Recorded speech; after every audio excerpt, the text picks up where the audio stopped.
আবারও নির্বাচনের প্রচার প্রচারণার খবর। ঢাকা ২ আসনের ভোটের মাঠের খবর জানতে রাজধানীর বছিলা থেকে যুক্ত হচ্ছেন সহকর্মী সম্রাট হোসেন। চলে যাচ্ছে তার কাছে। সম্রাট, তৃতীয় দিনের মতো নির্বাচনের প্রচার প্রচারণার কি খবর আছে?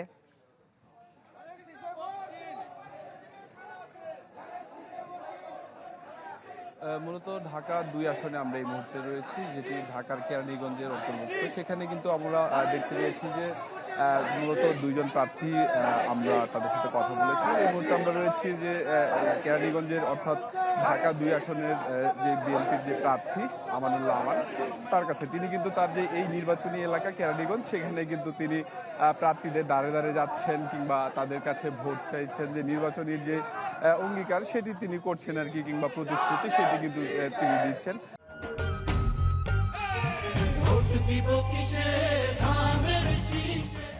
পাশাপাশি আমরা এখানে আসার পর দেখেছি যে এখানকার অর্থাৎ কেরানীগঞ্জের যে ভোটার যারা রয়েছেন, তাদের কিন্তু নানান প্রতিশ্রুতিও এই আমানুল্লাহ আমান, এই বিএনপির ঢাকা ২ আসনের যিনি প্রার্থী, তিনি কিন্তু এই প্রতিশ্রুতি দিচ্ছেন। পাশাপাশি আরেকটি বিষয় যদি জানিয়ে রাখি, সেটি হচ্ছে যে ঢাকা এই ২ আসনে এখানে কিন্তু ভোটার সংখ্যা প্রায় ৫.৫ লাখের মতো। এর মধ্যে নারী পুরুষ ভোটার রয়েছেন।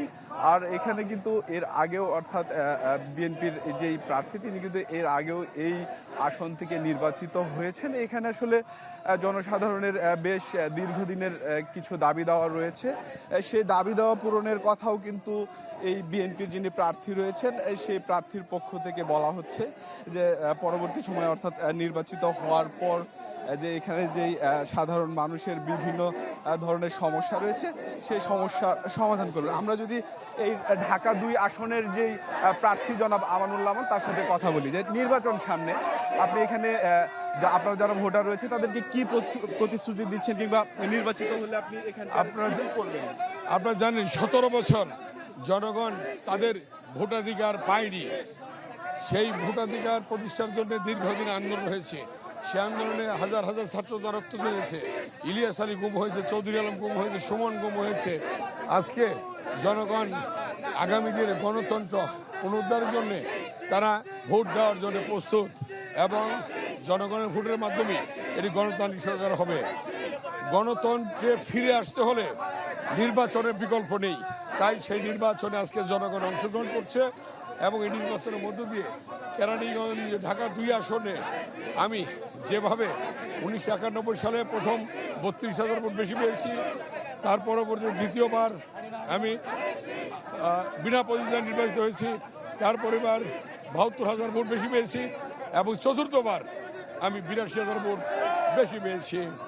এবার জনগণের প্রত্যাশা যে যেমনিভাবে আমি জিঞ্জিরা বাবুবাজার ব্রিজ, ওয়াশপুর বছিলা ব্রিজ এবং ইটাভাড়া ব্রিজ সহ বিভিন্ন রাস্তাঘাট করেছি, স্কুল কলেজ মসজিদ মাদ্রাসা মন্দির সব সেক্টরে উন্নয়ন করেছি, এবং বিদ্যুৎ দিয়েছি, গ্যাস দিয়েছি, ডিজিটাল টেলিফোন দিয়েছি, ফায়ার সার্ভিস স্টেশন দিয়েছি।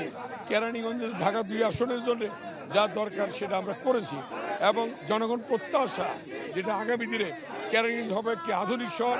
সেই আধুনিক শহর গড়ে তোলার জন্যে আজকে ঢাকা ২ আসনের আমিনবাজার, ভাকুরতা, তেঁতুলজোড়া এবং কেরানীগঞ্জের জনগণ, ঢাকা ২ আসনের জনগণ ইনশাল্লাহ বিপুল ভোটে আমাকে নির্বাচিত করবে। শুনছিলেন আপনারা যে মূলত ঢাকা ২ আসনের যে বিএনপির প্রার্থী জনাব আমানুল্লাহ আমান, তিনি আসলে তার। সম্রাট, ধন্যবাদ আপনাকে। দর্শক, ঢাকা ২ আসনের নির্বাচনে প্রচার প্রচারণার খবর জানছিলাম।